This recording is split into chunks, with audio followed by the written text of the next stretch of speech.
వరంగల్ జిల్లా కాంగ్రెస్ లో విభేదాలు తారాస్థాయికి చేరుకున్నాయి. నిన్న కడియం శ్రీహరి రేవూరిపై కొండ మురళి విమర్శలు చేశారు. దీంతో మురళి వ్యాఖ్యలపై కాంగ్రెస్ ఎమ్మెల్యేలు నేతలు ఆగ్రహం వ్యక్తం చేస్తున్నారు. ఇక కొండ దంపతులకు వ్యతిరేకంగా నేతలు ఏకమవుతున్నారు.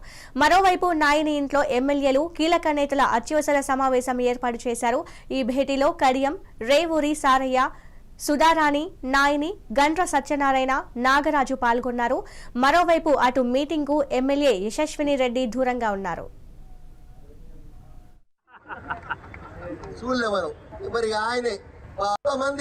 కొంతమంది నాయకులు తెలుగుదేశంలో ఉండి దాన్ని ప్రశ్నపట్టించిన 15 ఏళ్ళు పాపం చంద్రబాబు నాయుడు ఓడగొట్టింది. వీళ్ళు మాత్రం మంత్రి పదవి అనుభవించారు. ఎవరైనా పూర్తి ఈసారి గీక్కుంటాడు, గడ్డం గీక్కుంటాడు. అనుభవాలు గీక్కునే లీడర్లు చూసినావా? చూడలే మనం. మరి ఆయనే పాపం కేటీఆర్ను తప్పుదో పట్టించిండు, కేసీఆర్ను తప్పుదో పట్టించిండు. అది నాశనం అయిపోయింది. ఈ మరి మళ్ళా మన కాంగ్రెస్ పార్టీకి వచ్చిండు. ఎవరేం చేస్తాడో తెలియదు. ఆయన ఎన్కౌంటర్లో స్పెషలిస్టు. కొండ మురళి లెక్క మీకు ఇద్దరు ఉంటే, కొండ మురళి లెక్క మానవత్వం ఉంటే మీరు బయట పాటించిన వచ్చిన రాజీనామా చేసి మళ్ళీ గెలవాలి. కొంతమంది నాయకులు తెలుగుదేశంలో ఉండి దాన్ని ప్రశ్నపట్టించిన రాము అందిస్తారు. రాము చెప్పండి. హిందూ మాజీ ఎమ్మెల్సీ కొండా మురళి చేసిన కామెంట్స్ ఇప్పుడు రాష్ట్ర వ్యాప్తంగా చర్చనీయాంశమైంది.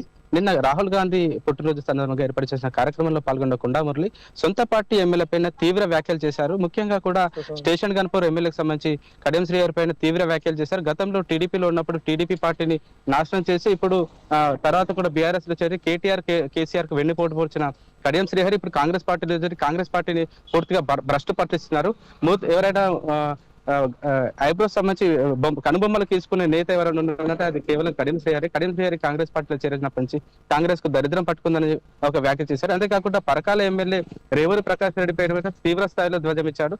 గతంలో రేవూరి ప్రకాష్ రెడ్డి 75 ముస్లాయనే ఆయన పరకాల్లో పోటీ చేసేటప్పుడు నా దగ్గరికి వచ్చి నా కాళ్ళు పట్టుకొని నన్ను బతిలాడాడు.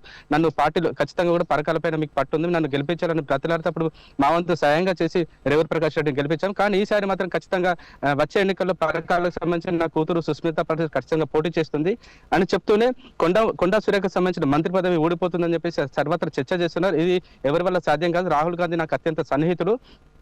అతనితో నేను ఖచ్చితంగా తేల్చుకుంటాను. కొండా సురేఖ మంత్రి పదవికి ఎలాంటి డోకా లేదని చెప్తున్న పరిస్థితి.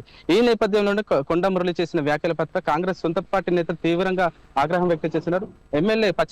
వరంగల్ పశ్చిమ ఎమ్మెల్యే సంబంధించి నాయన రాజేందర్ రెడ్డి ఇంట్లో వర్ధనపేట ఎమ్మెల్యే కేఆర్ నాగరాజు, గండ్ర సత్యనారాయణరావు, మేయర్ గుండు సుధారాణితో పాటు ఇతర ముఖ్య నేతలు పూర్తి స్థాయిలో పాల్గొని అసలు ఏం చేద్దాం, కొండా మురళితో పాటు కొండా సురేఖ కూడా వివాదాస్పద వ్యాఖ్యలు చేస్తూ సొంత పార్టీ ఇరుకున పెట్టే విధంగా వ్యవహరిస్తున్నారు. ఇదే విధంగా కొనసాగితే మన పరిస్థితి ఏంటి అని చెప్పేసి ఒకవైపు ఇంటర్నల్ ఒక సమావేశం జరుగుతుంది. కాకపోతే ఒకవేళ ఈ నేతలంతా ఒకటైన తరుణంలో పాలకుర్తికి సంబంధించిన యశస్విని రెడ్డి ఈ మీటింగ్ కి దూరంగా ఉండడం ఒక రకమైన సర్వత్రా చర్చ జరుగుతుంది. ఈ నేపథ్యంలోనే కొండా మురళి వర్సెస్ కాంగ్రెస్ జిల్లా కాంగ్రెస్ ఎమ్మెల్యేలుగా ఈ పోటీ జరుగుతున్న నేపథ్యంలో కొండా సురేఖతో పాటు కొండా మురళి ఏ విధంగా స్పందిస్తారు, దీనిపైన పార్టీ అధినాయకత్వం ఏ విధంగా ముందుకు సర్వత్రా చర్చ చూడాలి. ఈ పార్టీ కాంగ్రెస్ పార్టీ నేతలు అంతర్గతంగా సమావేశం అవడం ముందు ఇంకా ఎలాంటి దారి తీస్తుందో వేచి చూడాల్సిన పరిస్థితి చేసింది. ఓకే రాము, ఎందుకు ఇలాంటి విభేదాలు కాంగ్రెస్ లో మళ్ళీ ఎదురవుతున్నాయి అనుకోవచ్చు? అలాగే యశస్విని రెడ్డి దూరంగా ఎందుకున్నారు ఈ మీటింగ్ కి? సాధారణంగా కాంగ్రెస్ పార్టీలో అంతర్గత స్వేచ్ఛ ఎక్కువ అంటారు. దాన్ని ఇప్పుడు మరోసారి బహిర్గతం చేసిన సందర్భం వెలుగులోకి వచ్చింది. గతంలో కూడా పాలకుర్తికి సంబంధించిన యశస్విని రెడ్డి ఎమ్మెల్యే కూడా సొంత పార్టీ నేతలు జరిగిన సన్నాహ సమావేశం పిలవకపోవడం వల్ల సొంత పార్టీ నేతలు తీవ్ర అసంతృప్తి వ్యక్తం చేశారు. సరే పిలవకపోయినా కూడా వాళ్ళు మీటింగ్కి వెళ్ళిన తరుణంలో వాళ్ళని పోలీసుల ద్వారా వాళ్ళని గెంటేసిన పరిస్థితి అప్పుడు రాష్ట్ర వ్యాప్తంగా చర్చ జరిగింది. ఈ మధ్య కాలంలో కూడా వరుసగా కాంగ్రెస్ నేతలు కాంట్రవర్సీ కామెంట్స్ చేస్తూ సొంత పార్టీ నేతలను ఇరుకులో పెడుతూ ప్రతిపక్ష పార్టీలకు అస్త్రం ఇచ్చే ప్రయత్నం చేస్తున్నారని చెప్పి సొంత పార్టీలో కూడా ఇవన్నీ జరుగుతున్నాయి. Sindhu. Okay right Ramu, thank you.